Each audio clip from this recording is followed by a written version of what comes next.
नमस्कार,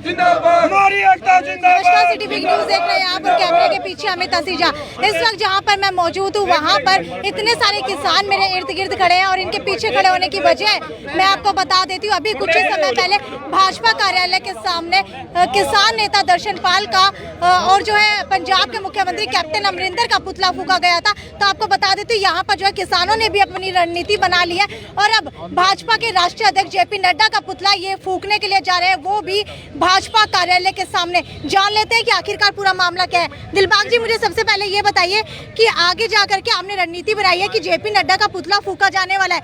ये रणनीति इसलिए बनाई है क्योंकि भाजपा कार्यालय के सामने भी जो है किसान नेता दर्शन पाल का पुतला फूका गया है। हमें सबसे पहले मैडम यही दुख है कि हमारे जो सीनियर नेता हैं, जो संयुक्त मोर्चा के सदस्य हैं, उन सीनियर नेता हैं, उनका पुतला फूका गया। तो हम ये समझते हैं हमारी पूरी किसानी की बेइज्जती करिए, पूरे हिंदुस्तान के किसानों का पुतला फूका है।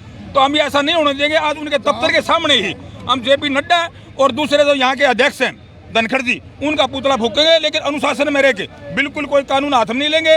आराम से जाएंगे, जाके पुतला फूके, अपना विरोध प्रदर्शन करेंगे। वहाँ पर विरोध स्वरूप आपको लाठियों का भी सामना करना पड़ सकता है, क्या उसके लिए आप लोग तैयार हैं? बिल्कुल तैयार हैं। लाठी खाएंगे, छाती में खाएंगे, लेकिन हम कानून हाथ में नहीं लेंगे, न हम हिंसा करेंगे, न हाथ उठाएंगे। और हम कोई जाति नहीं करेंगे किसी प्रकार की, कानून के दायरे में रह करके अपना काम करेंगे और वह पुतला फूकेंगे, हर आदमी फूकेंगे। और गाँव के किसान एक तरफा माहौल है, किसी भी गांव में घुसने नहीं देंगे इनको। सुबह बहुत ज्यादा पुलिस बल तैनात था। क्या लगता है कि अब आप लोगों को वहां पर जाने दिया जाएगा? हम जाएंगे वहाँ, हम 100% जाएंगे, हमारे को रोक नहीं सकते, इनकी कोई ताकत नहीं है। आज की डेट में किसानों की ताकत है। हाँ, मोदी द्वारा भी जा सका, ये तो खट्टर साहब है, छोटी चीज से मोदी द्वारा किसान का कोई भी आदमी तंग करेंगे नहीं, बख्शा नहीं जाएगा। अबोहर के अंदर बीजेपी विधायक के साथ जो ये सब किया गया, क्या मानते हैं कि किसान कहीं ना कहीं जो है अब फंसने वाले हैं? किसान क्यों फंसने वाले हैं? किसान क्या गलती करे हैं? ये तो जो देखिए, जो पंजाब के अंदर जो घटना घटी है, उससे पूरी बीजेपी को ही नहीं, मैं ये कहूँगा कि जितने भी हिंदुस्तान के अंदर नेता हैं, उनको एक सबक लेना चाहिए, एक सीख लेनी चाहिए कि पूरे देश के अंदर किसान और मजदूर कितना पीड़ित है, परेशान है। अगर बीजेपी के नेता सियाने हैं तो उनको जल्दी से जल्दी उनकी जो किसानों की जो मांग है उनको पूरा कर देना चाहिए। अगर वो जल्दी से पूरा नहीं करते हैं तो कभी न कभी तो संयम का बांध टूटेगा। आने वाले समय में ये जो लड़ाई जो है, ये केवल कानूनों की लड़ाई ना रह करके एक आज़ादी की लड़ाई हो जाएगी, एक क्रांति होगी इस देश के अंदर, ये देश बचाने की लड़ाई हो जाएगी। इस प्रकार से तानाशाही हम जो है बिल्कुल भी सहन करने वाले नहीं है। लाठी खाएगी, देश आजाद करवा था, ये मारा कोई लाठी बरसों से गोली चलो। जैसे ये हमला हुआ है, क्या लगता है, क्या मानवता के हिसाब से ये सही था? एक विधायक को सरेआम पिटाई करना, गाली पूछना और कपड़े फाड़ देना, क्या सही लगता है? ये ड्रामा करा उन्होंने, ड्रामा करा है। मैं आपको बता दें, देखिए,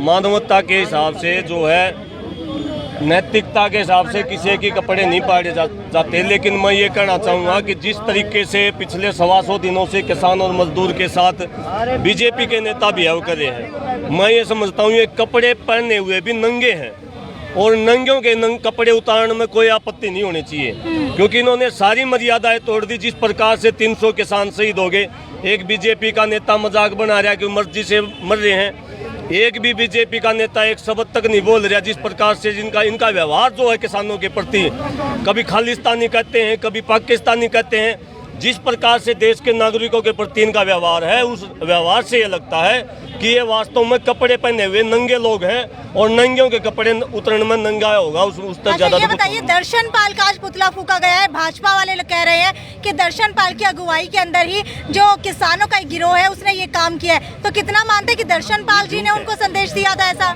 देखिए, किसी प्रकार का कोई संदेश किसी ने नहीं दे रखा।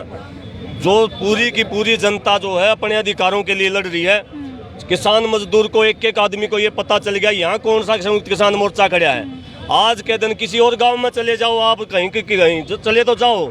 हरियाणा का विधायक देवेंद्र बबली ने पहले बयान दे दिया था, तब क्या दर्शन पाल था, उन्हें विधानसभा में खड़ा कि कहा भाई लोग एक अच्छे बढ़वा लो, क्योंकि जो जिनका व्यवहार है, मेरा व्यवहार मैंने पहले पता चल जाए, मेरा गिल पब्लिक किसा व्यवहार करने वाली है। इनका व्यवहार बहुत जो है ज़्यादा गंदा रहा है किसान और मजदूर के साथ, इसलिए अपनी करे और भुगत रहे हैं। कोई दर्शन पाल का रोड़ा नहीं, कोई राज्यपाल का रोड़ा नहीं, कोई इसमें विकासित सरकार हो रहा ठीक है, विधायक जोगीराम सिंह के घर आप इस्तीफा मांगने के लिए गए थे। जब विधानसभा के अंदर अस्वीकार प्रस्ताव लेकर आया गया तब उन्होंने सरकार का समर्थन किया। उसके बाद अब आप लोग उनको लेकर के क्या एक्शन लेने वाले हैं? देखिए, हमने निशानदेही कर लिया। जो भी 55 साथी जो विधायक हमारे खिलाफ में गए हैं उनका एक एक का हिसाब होगा और बहुत अच्छी तरीके से होगा हिसाब। ऐसा हिसाब होगा जिंदगी में लोग जो है नु कहेंगे एमएलए बनते हैं, टिकट ले लेते हैं, अगले चुनाव में एमएलए की टिकट लेनी है। पहले तो ज़्यादा होया करते, अगले चुनाव में एमएलए की टिकट लेनी है नहीं पाओगे, क्योंकि इस देश में केवल किसान और मजदूर का देश है। उसने अपने हाथों से इसको बनाया है और इस देश को ऐसे मिटने नहीं देंगे। जब तक कि किसान और मजदूर को बराबरी का अधिकार नहीं मिल जाता तब तक हम लड़ाई लड़ते रहेंगे। भाई मिन्नू है समिति से जो है इनसे ही बात करें। ठीक है, बीजेपी जेजेपी का विरोध जो है अब आगे क्या बढ़ने वाला है?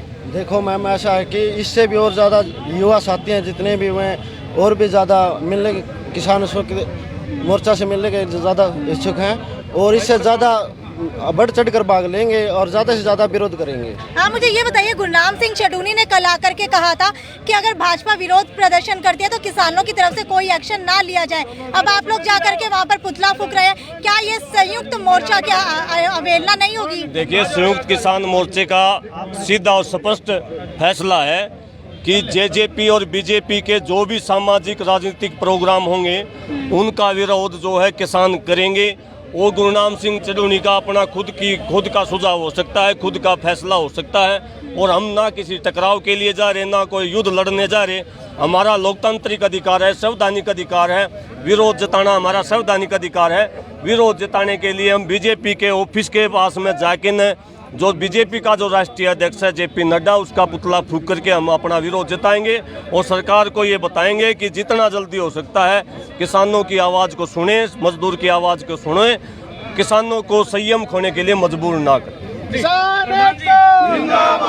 ये मैं सीधा आपको लाइव तस्वीरें दिखा रही हूँ। कुछ ही समय के अंदर जो है किसान भाजपा कार्यालय के अंदर पहुंचने वाले हैं। सुबह भाजपा कार्यालय के अंदर जो है दर्शन पाल किसान मोर्चा के नेता है, एक उनका पुतला फूंका गया। उसके बाद जो है पंजाब के मुख्यमंत्री कैप्टन अमरिंदर का पुतला फूंका गया।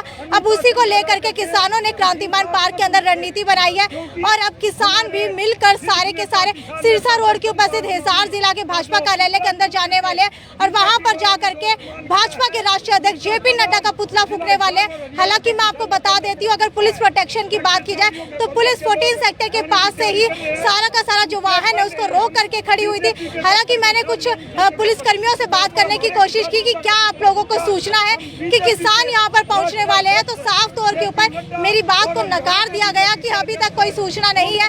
लेकिन अब किसानों की तरफ से ये रणनीति तैयार कर ली गई है। अब देखने वाली बात ये है कि कुछ ही समय के अंदर किसान भाजपा कार्यालय पहुंच जाएंगे और वहां पर क्या पुलिस तैनात है, क्या पुलिस उनको जाने देती है आगे, या फिर अब भी वही स्थिति हो जाएगी कि किसान एक तरफ हो जाएंगे और भाजपा के नेता एक तरफ हो जाएंगे। क्या पीपली का मंजर दोबारा हिसार के अंदर बनने वाला है? देखने के लिए जुड़े रहिए मेरे साथ सिटी बिग न्यूज पर। नमस्कार।